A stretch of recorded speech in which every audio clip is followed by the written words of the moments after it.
that's not a waist that's small. And there's images on the internet where he takes pictures where it does look like it's small, but then when he steps out on stage and hits shots, it's like it's not small, man.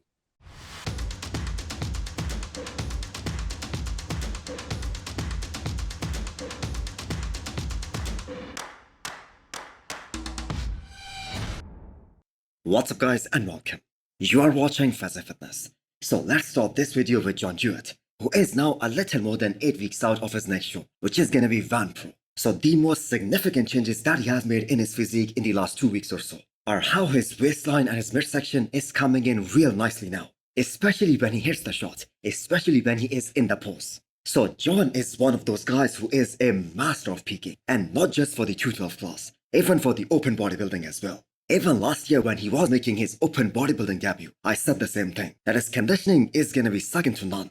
So, I'm sure this is gonna be an awesome package by him, because after making a successful men's open debut at Legion Sports last year, the plan for the offseason was laid out, and John made such great progress in these past few months. He got bigger everywhere. His legs are looking bigger, he's looking a lot wider this time, he has more cap delts now.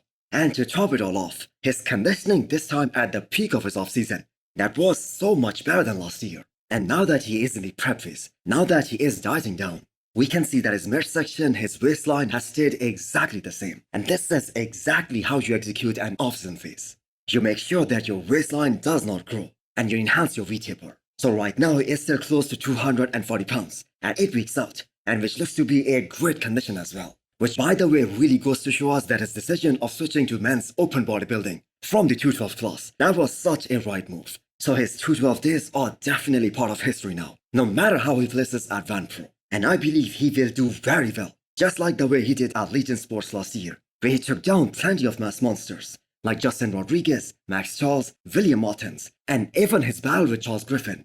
That was so damn close that had the judges gave him the title, I don't think anyone would have complained. And this is gonna be a much bigger and overall a more muscular version of John. If anything, it's a lot wider, and no one wants to say that. But it's like, Yeah. it's No, like, I agree. it's like, Do you guys believe that Nick Walker himself gave an opportunity to the bodybuilding community to point out the weaknesses in his physique by showing up not the way the fans and everyone was expecting him to show up at the Pittsburgh Pro 2024? Now, granted that he had a 5-hour drive, and he had 5 meals in, and liters of water that day as well. The midsection and his inability to control it on the stage, that is what gave the people a reason to critique him. Because I'm sure Hunter Labrada also had 5 meals in, so did Andrew Jack, Derek Lunsford, and their midsection control was absolutely fine. Now I want to play a short clip here from the latest episode of the Pro Chat on Fuad's channel, where Big Mike Van Vick said some things, which people, I think, are kinda afraid to point out of respect for Nick Walker. Now, I have to make it clear, no one is hating on Nick. In fact, all these guys did admit that Nick's muscularity is probably one of the best in the business, and that also showed on the stage. He is phenomenal from the sides, he's absolutely amazing from the back. But was he really able to make any improvements in his quad sweep from the front, in his legs, since the Arnold Classic 2023? at some point, it's like, yeah, cool, you're awesome from the side, you're awesome from the back. It's like, well, when you turn to the front, what the fuck are we looking at? Or is it even possible for Nick Walker to make any improvements in his legs? Because that is a genetic thing, and that is gonna stay exactly like that throughout his career. No matter how hard you train a weak body part, no matter how much time and effort you put into it, you just cannot change your genetics. And here's the thing, his legs from the side as well as from the back, they are absolutely phenomenal, one of the best out there. But the first impression on the judges as well as on the fans is gonna be the front relaxed shot. And as much improvements that he has made in that shot, his waist looks a lot more streamlined when he is in the pose. But the lack of quad sweep, that really hurts him. So that isn't the best shot for Nick Walker. So if you guys remember, Nick was told at the Arnold Classic 2023, the one that he lost to Samson Dauda, that his legs were too small. And it just creates such an imbalance between his upper and lower half, because his upper body is so damn good that the judges just could not ignore that. So Nick won the side shorts as well as the back shorts against Samson Dauda at the Arnold, but still he lost that show.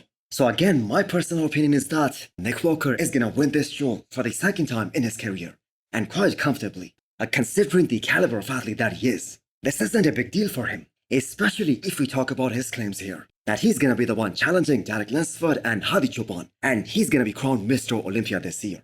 Now with Andrew Jack making all those insane improvements, with Samson Dauda just starting this offseason, and he is most probably going to be a lot better than the Arnold Classic UK, because now he knows what needs to be done in order to get to that next level of conditioning, and how far he has to go in terms of the diet and the cardio. He's going to make sure that he does everything in his power to close that conditioning gap between him and Hadi Choopan and Derek. And with Hadi Choopan hitting that insane vacuum, making his waist look so small and bringing bigger quads this time. And on top of that, we know Derek Lunsford is the king of creating that insane V-taper when he is on the stage with his unbelievable proportions. It might get difficult for Nick Walker, not in this show, but at the Olympia stage this year. So he has the mindset of the champion. But I have to say he doesn't have the best genetics in terms of shape, in terms of aesthetics, which has been a very solid criteria, especially in the last 2 years. From the side, they're fantastic. From the back, they're fantastic. From the front, it literally looks like a reverse turtle. There's a shell on the front of the body with legs hanging down that do not match the massiveness and impressiveness of that muscularity up top. They are too short and they are not big enough. I'm not sure whether Milos Sarcev is coaching Joan Paradelles now, or Juan just wanted to go through some brutal workout sessions with him. But these guys were spotted together, and I have to say Juan looks really great right now. He hasn't officially announced that he is doing Spin Pro, which is now less than 4 weeks away, but the conditioning is coming along real nicely. So there is just no way he's gonna win that show, considering there are some heavy hitters at that show. Micah Crizo, Barros Tabani, William Barnack, Andrea Presti. By doing that show, that will be a great opportunity for him to stand next to all these former Olympians and see what he needs to improve, what he needs to do in order to take that next step in the men's open bodybuilding, and what he has to work on the most in the upcoming offseason. So Juan did pack on some quality muscle since last year, because this Emperor Classic Spin show, that was the only show that he did last year. That was also his men's open bodybuilding debut. He has been in the improvement phase since then, and it has been almost 1 year since he last competed. So another guy who made his debut at that show was his fellow countryman Jose Manuel, who just won his first show in Classic Physique category and got the Olympia qualification. But Joan Paradelles has just one way forward, and that is the men's open bodybuilding. So I did not mention Tim Bodisham in last of the few updates on the road to the New York Pro. So here he is now, and I have to say his conditioning looks absolutely ridiculous right now, and even his V-taper looks way better, especially in comparison to what we saw from him last year.